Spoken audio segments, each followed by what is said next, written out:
holy, holy is the Lord of hosts. The whole earth is full of his glory.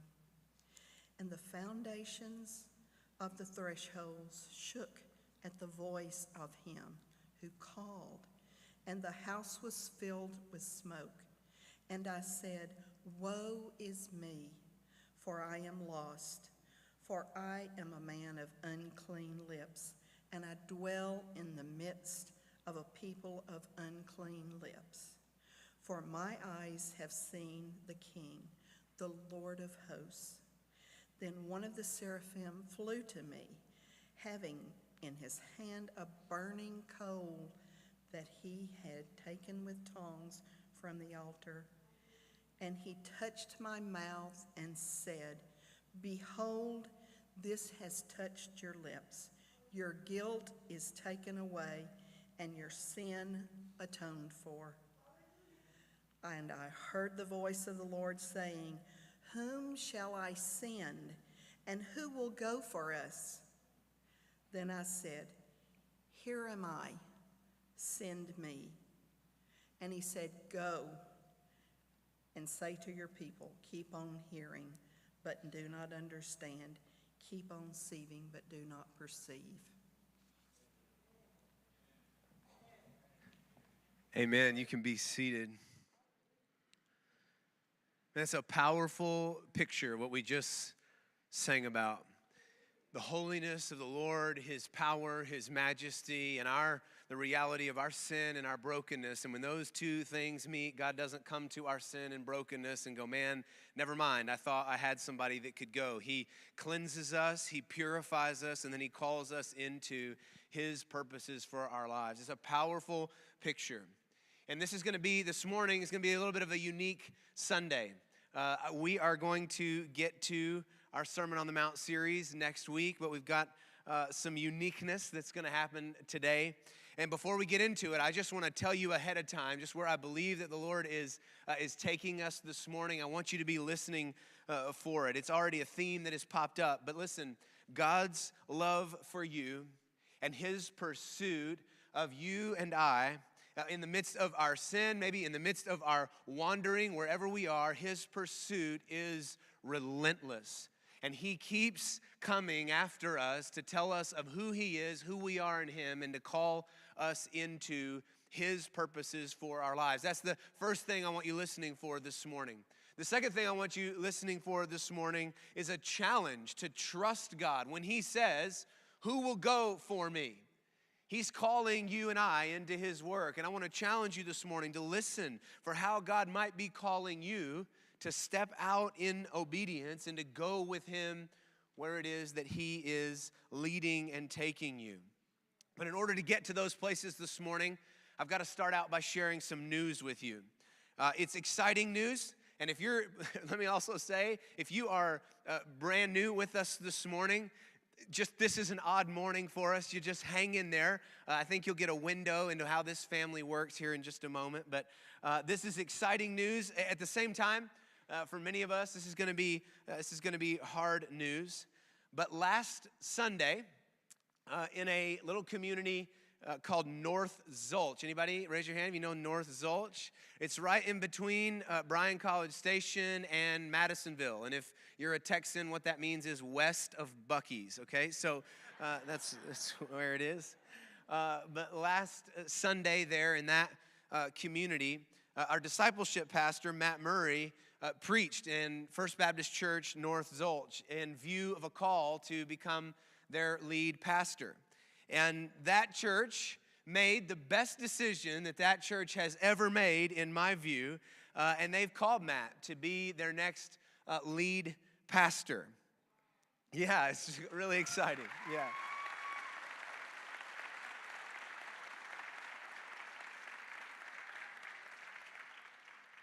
If you've been in church for any amount of time, you may have seen a moment of staff transition. But I want to tell you, as far as I'm concerned, this is one of the healthiest, most exciting moments of transition that I've ever been a part of. It's been truly, truly, truly unique, and I want to bring you in on that. Matt invited myself and our elders into this journey before there was a destination, before there was a North Zolch or a resume sent. Matt came to us and just said, here's what I believe that the Lord is asking of me to step into this place. And he brought us in and allowed us to be encouragers and people that got to, as a family, stand alongside him and with him and be helpers in the discerning process. And he just shared with us the conviction on his heart and allowed us to do this together, which was really, really, really special. Fredonia Hill, all of us have played, over the last 8 or 9 years, have played a major role in God doing in Matt's life what he has called for him to do. There has been so much growth and change and encouragement and equipping that has happened here. And I couldn't help in this moment to think about what our vision statement is. What do we say? And we say it every single Sunday, that we want to be a church where all people can discover and follow Jesus right where they are. And what's the end? And wherever they are sent, right? And that's the same for any of us. That's the same for every single one of us. We want to be open-handed to how it is that God wants to call and equip and send us and use us. And it may look different for every one of us, but the call to follow him is the same. And because of the way that this has all happened, you and I get the exciting job of continuing to play a role of support and encouragement in the work that God has called Matt to do. We get to come alongside this church and see them grow and see them be effective in the call that God has on their lives in that community, and that's really, really, really exciting. But I don't want to tell the story. It's a powerful story of an encounter with God. It's an Isaiah story of meeting with God and God sending and obedience and the call to follow. And it's not my story to tell, it's Matt's. And so I'm going to invite Matt this morning to come and to share with you all that God has done in his life in leading him to this point. And I think you'll be challenged. Don't forget what I said at the beginning. Listen for those things, because this is not a story about a transition. This is a story about what God is doing in Matt's life, but also the story about what God is doing in every single one of our lives that we need to be paying attention to. Matt, would you come and share?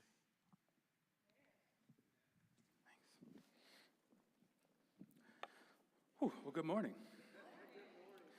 So I know that that news may come as a shock to most of you in this room, but I just want to take a step back and share my story. It's exciting.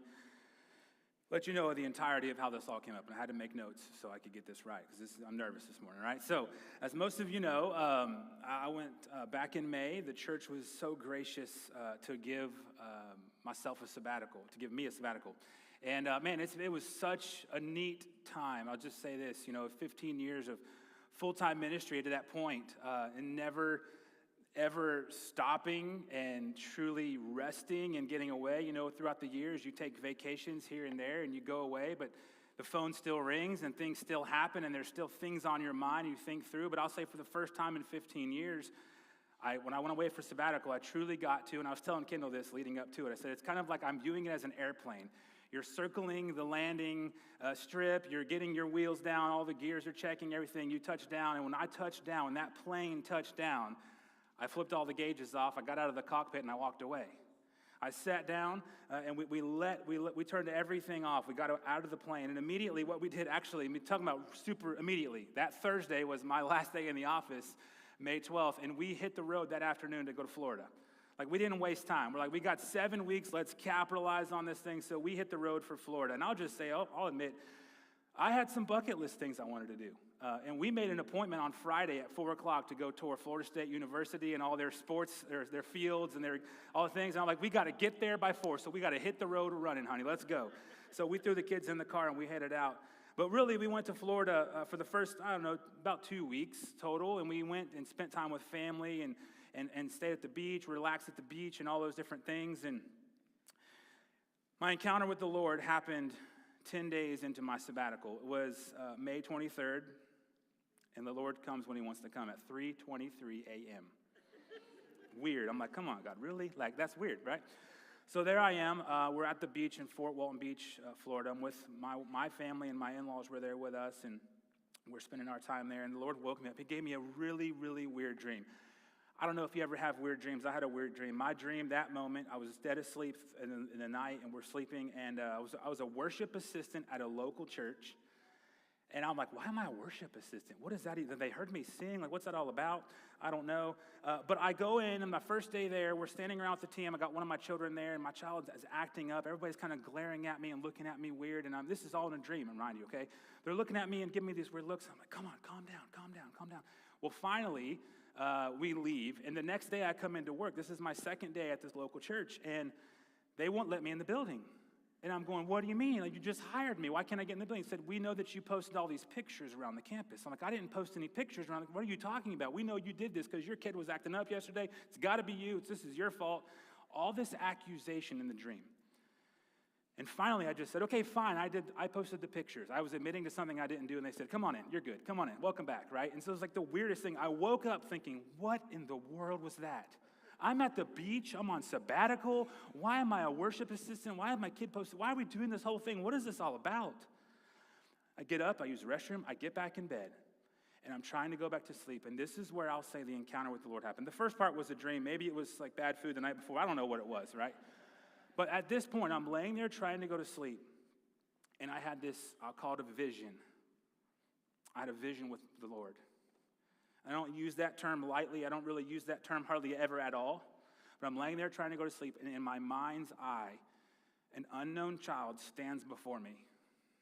And the child says, is there an ocean we don't know or a sea we do not see? So I open my eyes, and I'm like, what is going on? I grab my phone. It's 3:23, pitch dark in the room. Megan's asleep next to me. I start just writing the whole thing. The dream, the vision, the statement, everything. Wake up the next morning, tell my family, we're sitting around eating breakfast. I'm like, I had a really weird dream and vision last night. And I tell them, they're all like, you're crazy. Like, what are you doing? Like, what does that even mean? I said, I don't know. Is this redundant ocean we don't know, sea we do not see? I don't know what this is all about. But I do know something. And the thing I knew in that moment was the child standing in front of me, the unknown child in that vision was representative of the triune nature of God. And I knew that because of the phrase, we. Is there an ocean we do not know and a sea we do not see? And I thought all the way back to Genesis when it was talking about let us make man in our image and the triune nature of God and that terminology. And I said, I know that was the Lord. As weird as that sounds because of that word we. And I said, I also have this weird feeling that it's something to do with identity. And I don't know why. I said there was this weird accusation in the first part of that with the whole grace, that whole moment there in that situation and that moment where they let me come in. There was accusation, there was love. And I'll just say for the rest of the time, I spent lots of time at the beach. And for the rest of that time, we were there just contemplating. But up to that point, I was thinking about the waves, looking at the ocean, seeing the waves come in, thinking, this is symbolic of God's love. Wave after wave, God's love never stops. There's not a point where the ocean ever stops coming in. The waves just keep coming. And I thought, that's symbolic of God's love in our lives.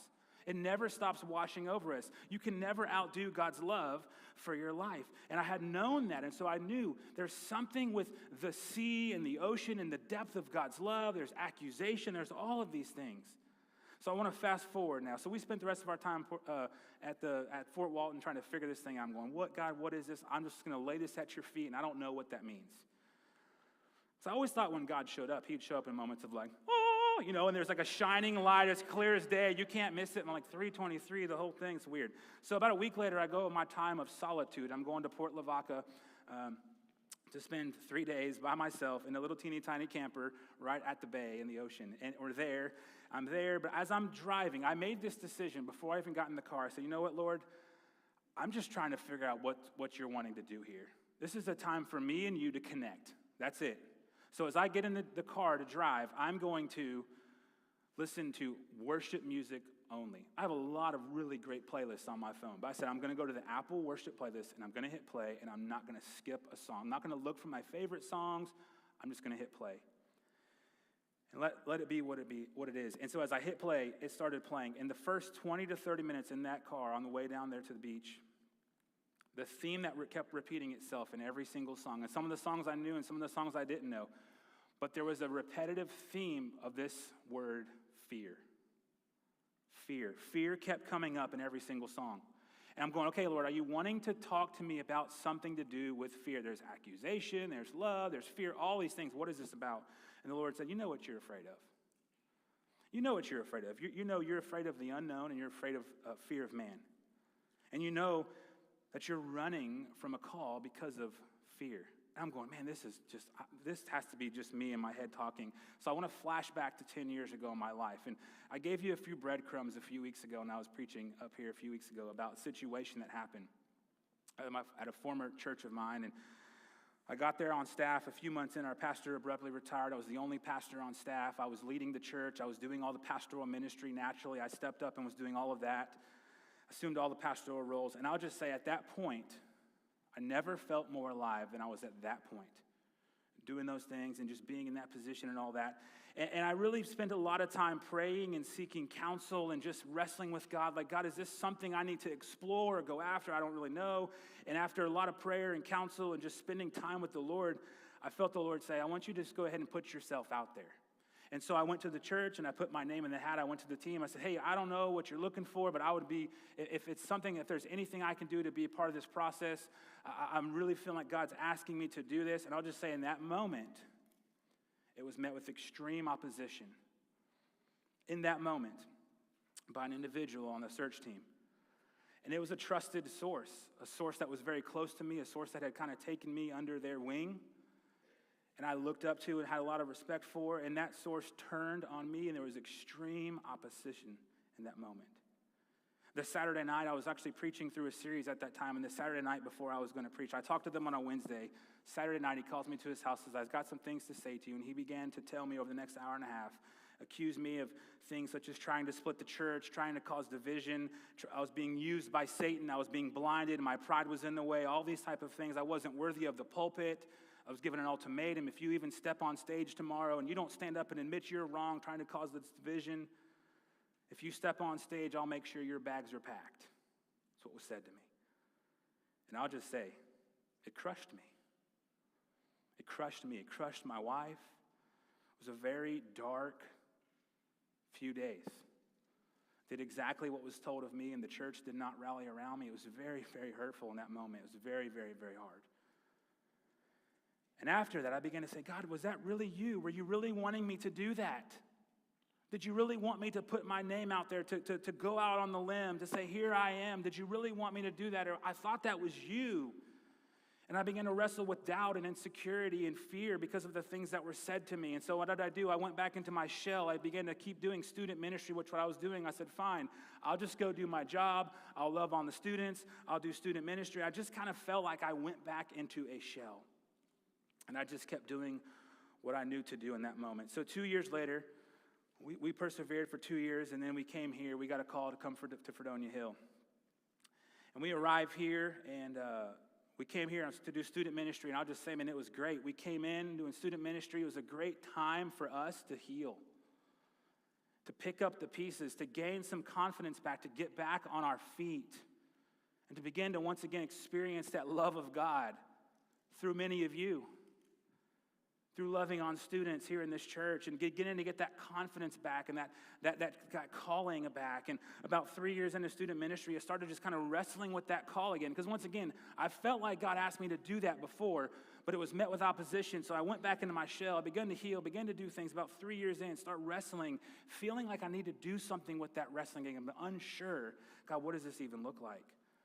So we created the position for me to be family pastor here. It was great working with high school and through middle school and elementary and nursery and all of that. It was great. There was so much excitement. But about 3 years into that, what happens? I start wrestling again. There's just something that just doesn't seem right. I was driving around the loop in Nacogdoches listening to a leadership podcast one afternoon.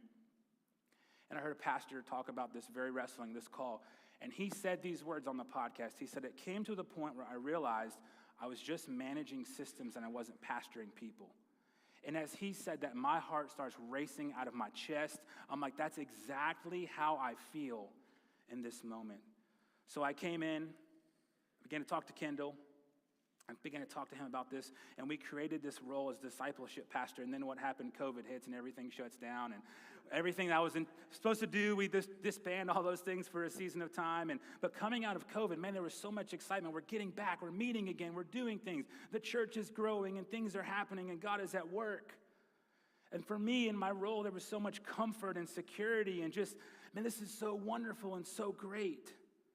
And then I got to my sabbatical, and what did I do? I shut all of that down. I got out of the plane and I began to get alone with the Lord. And the last thing I thought that would ever happen 10 days into my sabbatical at 323 in Fort Walton Beach, God would show up through an unknown child and speak those things over me. But what happened? God had my undivided attention. And it's like almost as if he was saying, Matt, are you listening to me? Matt, are you listening? So fast forward, let's get back in the car. We're going to Port Lavaca. We're listening to worship music. We're thinking about all these things, all those images, all those things in my past are coming up. There's fear there. And God begins to deal with me about the fear. God begins to pull this fear and all the running and all the pain and all those things I had experienced so many years ago.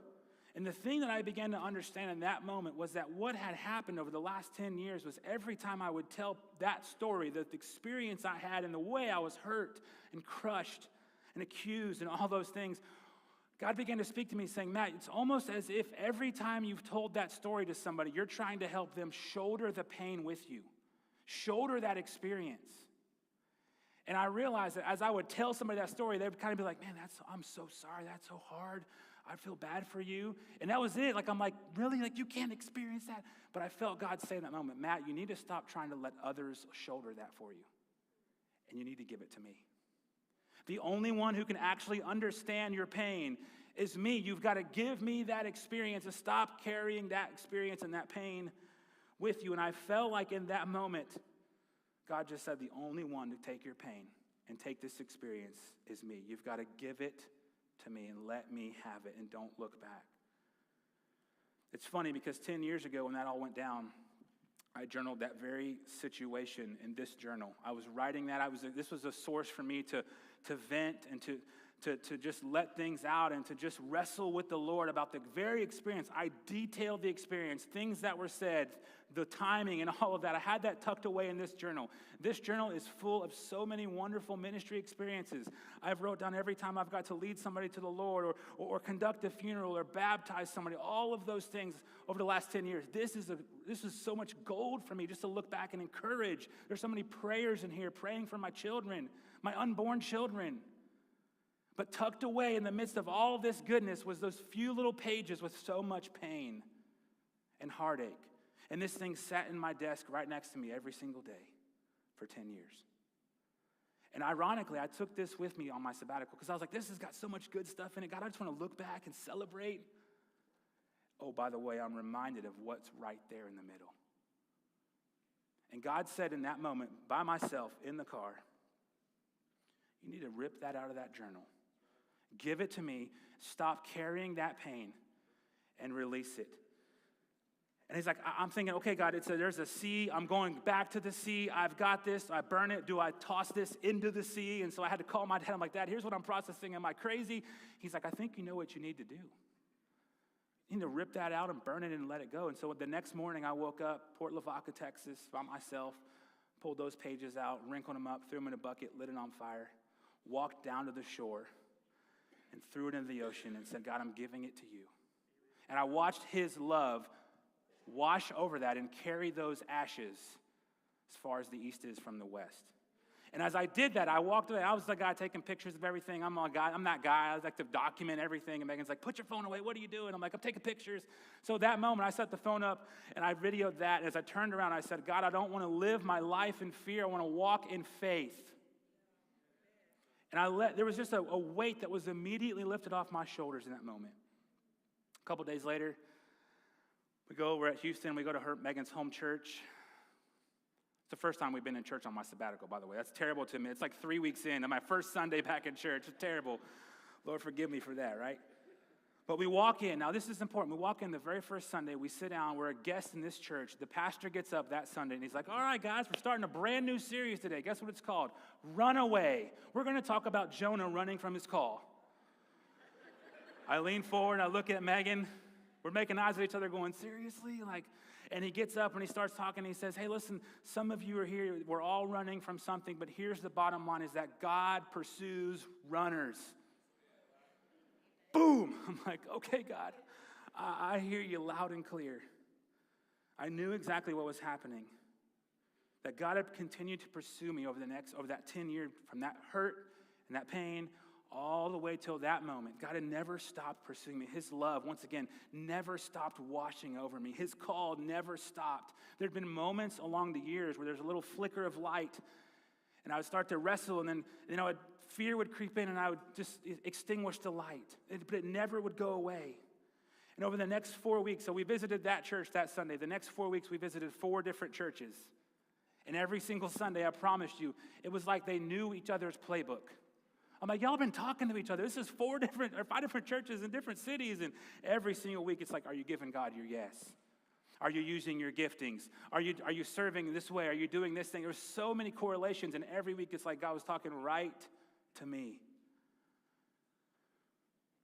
So we get back. Sabbatical's coming to an end. To get back July 5th, my first day back in the office, I'm thinking, God, yeah, you did great things, but I will deal with that call in about a year or 2. Things are great at the church. We've got so much work to do. I've been gone for 7 weeks. There's things I'm sure waiting for me. We got to get back in and keep charging after what you're doing here at Fredonia Hill. I get in the office. It's a short week, Tuesday, Wednesday, Thursday. Those 3 days, I was in turmoil. I was just like, I just can't do this. I told Megan, I came home Thursday and said, I can't go on like this anymore. I've got to start talking about this again. So that following Monday, I came in, I talked with Kendall, and that was one of the beautiful things that he already mentioned, man. We began this open dialogue. It's one of the things I hate about ministry is it all becomes so secretive. I said, I don't want it to be that way, so we began to have this dialogue, and I just told him, Kendall, I don't know what this means, but this is what God's done, and I'm putting my yes on the table. And he assured me this was a safe place to do that, and we were going to work through this together, and we were going to just see what God had. And it was so different. Let me say it was so different from the very first time I spoke that call. The very first time 10 years ago I spoke a call out into existence, and it was met with opposition. And I was crushed. And in this moment, the Lord redeemed that. And it was such a beautiful picture. And Kendall and I, we shared a moment there. We just had a moment together in his office, and we were just celebrating God's goodness in this. He was so supportive and so affirmative in that moment.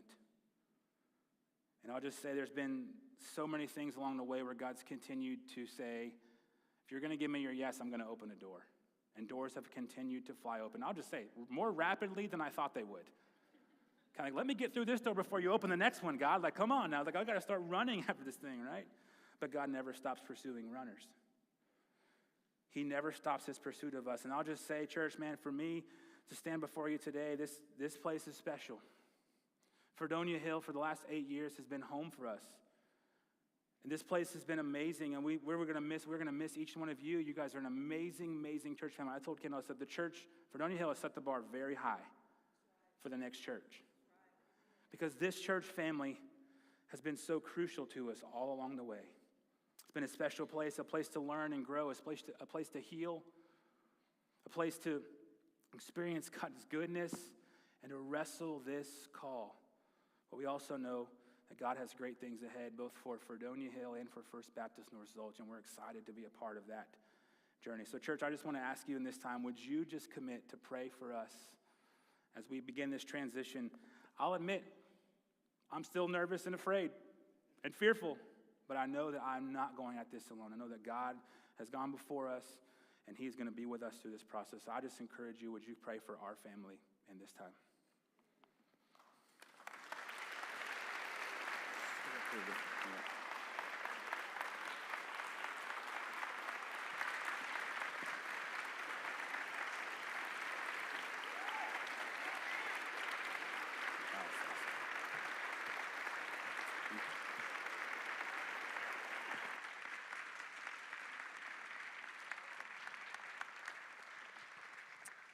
You guys can be seated.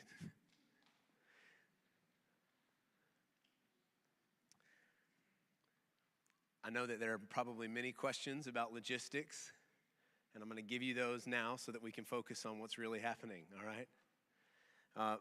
Matt's last Sunday is going to be October the 9th. I know that's quick, and that's not because I'm shooing him out, so I don't want that email, all right? That's because the work in North Zolch is ready for Matt's attention. They are ready to go. They need somebody to come in and to begin to steer the ship. They got to get boots on the ground quickly. And so they've asked for us to help make that process as quick and as urgent as possible. They actually asked us for the day after he preached in view of a call, and we said, no, actually, we need to tell our church, and then, we got so October the 9th will be Matt's last Sunday. On that day, we're going to celebrate like Baptists do. We're going to have a potluck. So we're going to pray for Matt and his family. They'll be here at the close of our service up at the front here, and our elders will lay hands on them and pray and send them. You'll be part of that. And then we'll go and eat and celebrate with them. We'll also have a business meeting on that day, but bring your potluck stuff. We'll have a big party on the 9th. That's the logistics, all right? But hang on. Don't miss what you heard today. Because it would be easy to walk out of here and go, man, I heard a story about a pastor who got called by God and went, and it was a really great story. That's not what's happening today. That's certainly one of the things that's going on, and I am so grateful to the Lord for Matt Murray, for who he is, for his honesty, for his transparency in all this, and for him allowing the vulnerability to allow every single one of us into this story, I think has allowed the Lord to then use it now to speak to each one of us. We've been talking for weeks now in the Sermon on the Mount about God's kingdom, about the way that Jesus has said our hearts weren't meant to be divided. We weren't meant to pursue two things. And we closed last week with Jesus telling us, seek first the kingdom and his righteousness, and all these things will be added unto you. And if you're anything like me, if you're anything like Matt, many of us hear that call to single-minded devotion to God and his kingdom, and we immediately disqualify ourselves. We immediately go, oh yeah, but you don't know where I've been.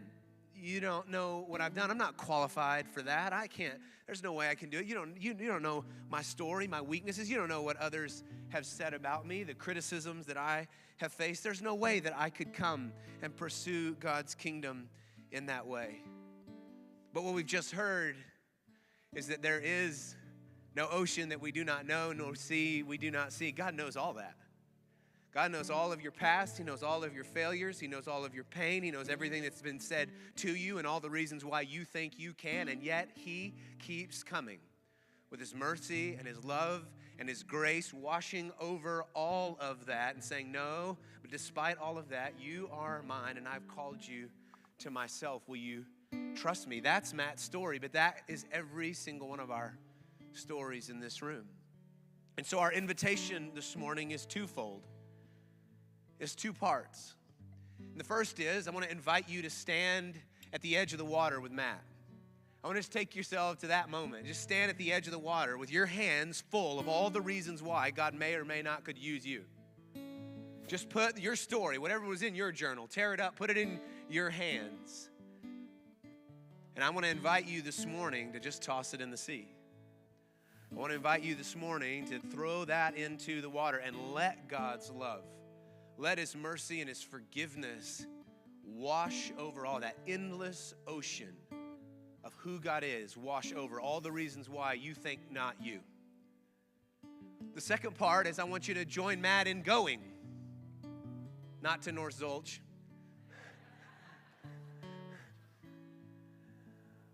I want you to join him in going wherever it is that God's asking you to go. See, for Matt, it's would you go with me and let me use this call in your life? And I want to use it in North Zolch. I don't know what it is for you. Some of you are already where God has called you to be, but you're so holding on to all the reasons why you're not being used in the place where God's called you. You're already there. You're already in North Zolch. Turn loose of the reasons why you can't be used and let him use you. For others of us, we've been so afraid to go that maybe this morning is a time to go. And it's probably not. For 99.9% of us in this room, it's not a change of your address. But it's the way that you see all the places that God brings you every single day, every single week in your community, in your home, the place you work, the circles you run in, the sports that your kids are involved in. All those places are places for you to go. Will you go with his name on your lips? That's the invitation this morning. And maybe for you, you need to throw something into the sea. You need to come up here to the front of these steps, and you need to just put it here and leave it here. If that's what it looks like for you to respond to the Lord this morning, then this area at the steps is wide open to you. If you need to come here and this is the place where you need to give God your yes, I love that phrase. Give God your yes and do that. If you need to pray with somebody next to you, if they're a stranger, introduce yourself first and then ask them to pray with you. If you want to pray with any of our prayer partners, we're going to be right out these double doors and would be happy to pray with you in whatever it is that God is doing. In the days leading up to October 9th, man, let's just shower Matt and Megan with encouragement and with prayer. You may have never met them before, but would you intercede on their behalf beginning now and every time they come to your mind? And I would so covet you holding them in your prayers over these next weeks, as they've got a lot to do to transition. But I don't want you to miss how the Lord might be speaking to you this morning. I want to invite you to stand, and I've asked Matt to pray over us. It's a powerful thing to pray over somebody, into somebody, the things that God has done in your life.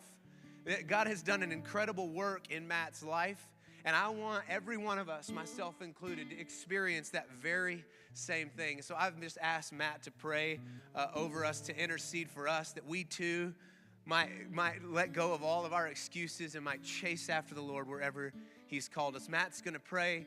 We're going to sing Oceans, which is just because we need to. And then we'll be dismissed. Matt, would you pray? Father, God, we just thank you so much for your love.